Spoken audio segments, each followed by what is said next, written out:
네, 국내 시장의 특징들 점검하면서 앞으로의 전략을 대비해보는 시간 이어가도록 하겠습니다. 자, 오늘은 김종효 연구위원과 함께 성공투자연구소 박정석 대표 자리하셨습니다. 어서 오세요. 네, 안녕하십니까. 네, 오셨는데 사실 저희가 시장 이야기를 좀 기분 좋게 질문을 드리고 싶습니다만 매일일 걱정거리입니다. 일단 외국인 매도가 지속이 되고 있죠. 하지만 어제 같은 경우는 또 낙폭 과대주 쪽으로 기관의 매수세가 강화됐다라는 점은 긍정적이었던 것 같아요. 시장 어떻게 보고 계십니까? 예, 가장 큰 문제는 역시 이 외국인들의 매도가 어느 시점에서 이제 진정이 될 것인가, 이것이 가장 큰 관건이 아닐까라는 생각이 드는데요. 저는 먼저 말씀드린다고 하면은 외국인들의 매도가 지금까지 진행이 되어 왔었던 이 흐름 그대로 앞으로도 계속적으로 진행이 될 것이다라고 생각을 하지 않습니다. 외국인들이 지난 9월 달부터 최근까지 매도를 했었던 규모도 상당한 규모가 되고 또 다른 그 이머징 국가와 비교를 했을 때도 상대적으로 유출된 이 규모가 좀 상당히 좀 크다라고 하는 부분들은 이제 어떻게 보면은 좀 단기적으로 나올 수 있는 물량들은 좀 어느 정도 좀 나온 부분들이 아닌가라는 생각이 들고요. 그리고 이들이 지금 어떤 가격을 불문하고 지수를 불문하고 무조건 던지는 것이 아니라 또 현재의 어떤 그 지수, 현재 위치를 갖다가 또 밸류에이션적인 측면을 또 감안해 본다고 했을 경우에 여기서 계속적으로 매도를 했었을 경우 외국인들이 얻어갈 수 있는 그러한 그 실익 부분들이 좀 클 수 있는가, 이 부분에 대해서 우리가 좀 고민을 좀 해봐야 되지 않을까라는 생각이 듭니다.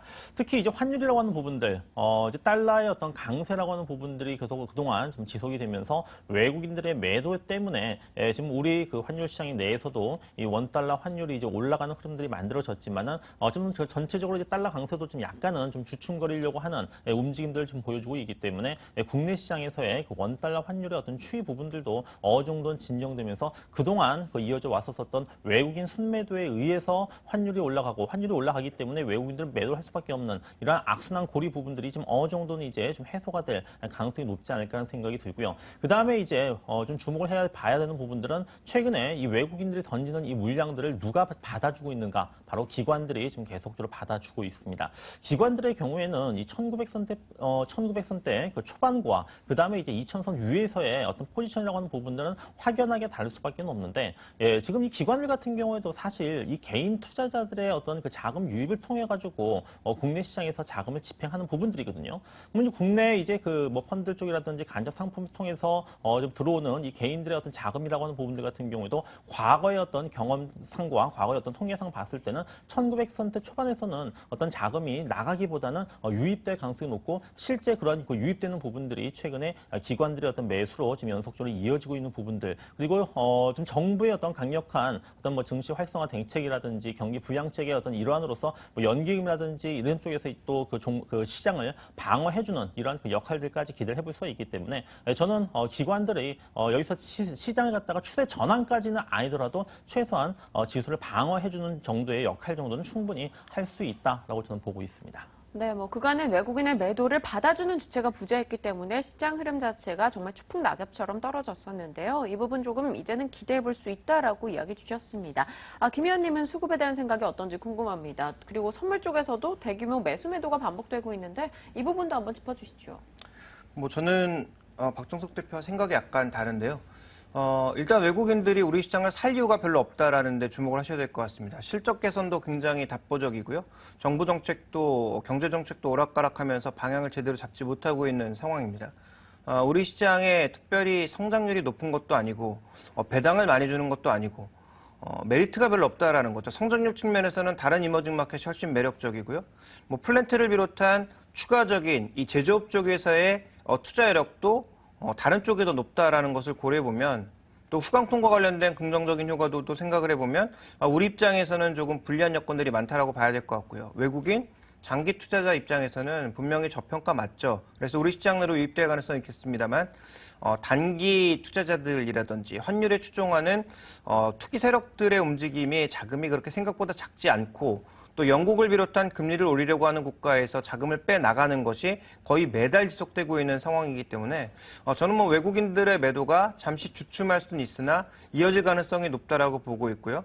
만약에 11월 4일을 기점으로 미국의 중간선거에서 양원을 공화당이 모두 장악하게 될 경우에는 미국계 자금도 이탈할 가능성이 있다. 왜냐하면 공화당 같은 경우에는 지금 패드의 양적 완화를 굉장히 반대하고 있는 입장이기 때문에 기존의 양적 완화의 속도를 더 빠르게 줄이고 금리 정책도 정상화시킬 가능성이 있다라는 거죠. 그런 관점에서 아마 외국인들의 매도가 또 분기점을 맞을 수 있다라는 측면에서 저는 기본적으로 외국인 수급은 별로 좋지 않다라고 보고 있습니다. 또 하나 우리가 이제 주목해 봐야 될 것은 선물 쪽의 움직임인데요. 외국인들이 선물 쪽에서 지금 충분히 많은 매도 포지션을 가지고 있음에도 불구하고 신규 포지션으로 매도를 계속 쌓아두고 있다라는 거죠. 그래서 선물과 관련된 부담감도 현재 구간에서는 조금 시장에는 부정적이지 않나 이렇게 보여집니다. 네, 여전히 수급 부담이 아직은 시장을 압박할 수 있다. 그 요인으로 꼽아주셨습니다.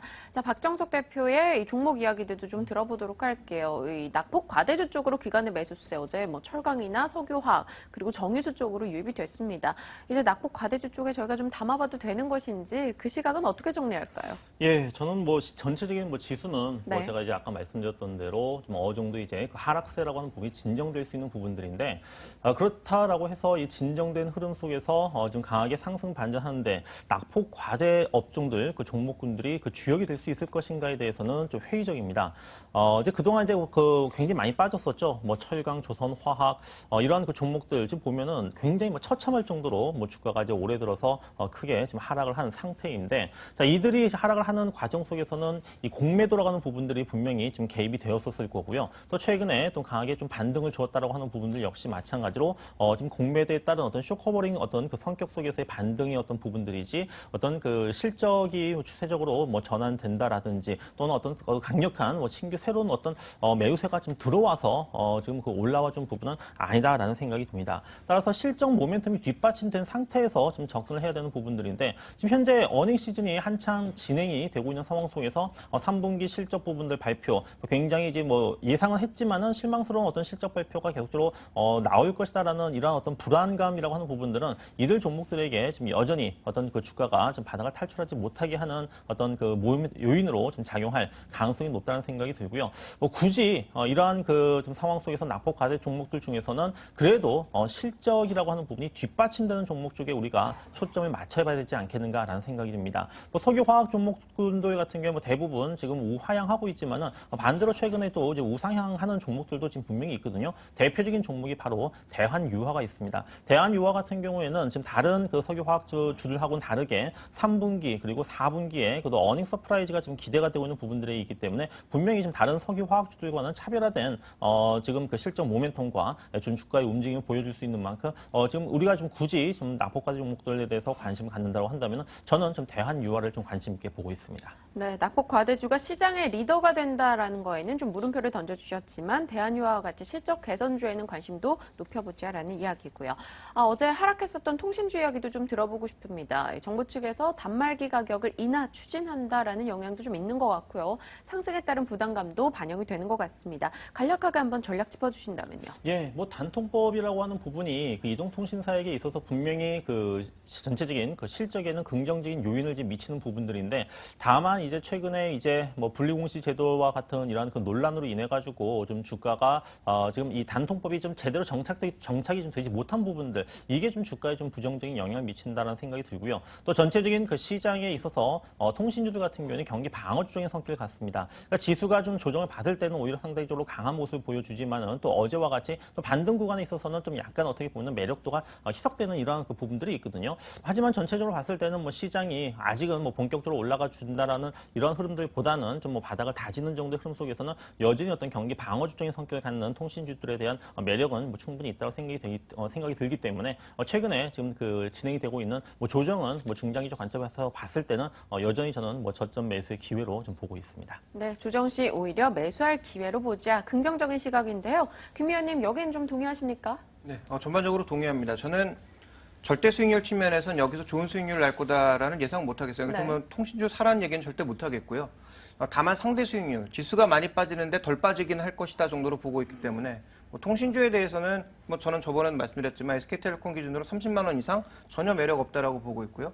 KT 뭐 약간 여력 남아 있고 그다음에 LG플러스는 아이폰 관련 모멘텀이 기대가 되고 있기는 하나 지금 가격대에서 추가적으로 절대 수익률 기준으로 많이 오른다 이렇게 보기는 어렵다라고 정리드리겠습니다. 기대 수익률은 좀 낮춰보자라는 건가요?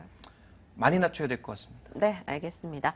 오늘은 많이들 이야기하셨던 금통입니다. 바로 금리 인하 쪽으로 다소 무게는 실리고 있습니다만 이를 대비한 전략도 세워봐야 될 것 같아요. 어떻게 보십니까? 예, 뭐 금리 인하에 대한 기대감은 사실 뭐 그동안 얘기를 많이 해왔었기 때문에 네. 만약에 금리 인하를 한다라고 해가지고 시장이 막 환호를 해가지고 시장이 막 갑자기 막 크게 급등하거나 이런 상황들은 발생하지 않을 겁니다. 아마 오히려 지금 금리 인하를 좀 기정사실화하고 있는 상태에서 금리 동결이 이루어졌을 경우에는 좀 다소 좀 실망 매물이 좀 나올 수 있는 부분들이기 때문에 지금 이 금리 인하가 뭐 되든 안 되든 간에 좀 시장에는 긍정적인 어떤 그 흐름, 그 이상도 이하도 아니다. 좀 중립적인 흐름으로 좀 보시는 게 좋을 것 같고요.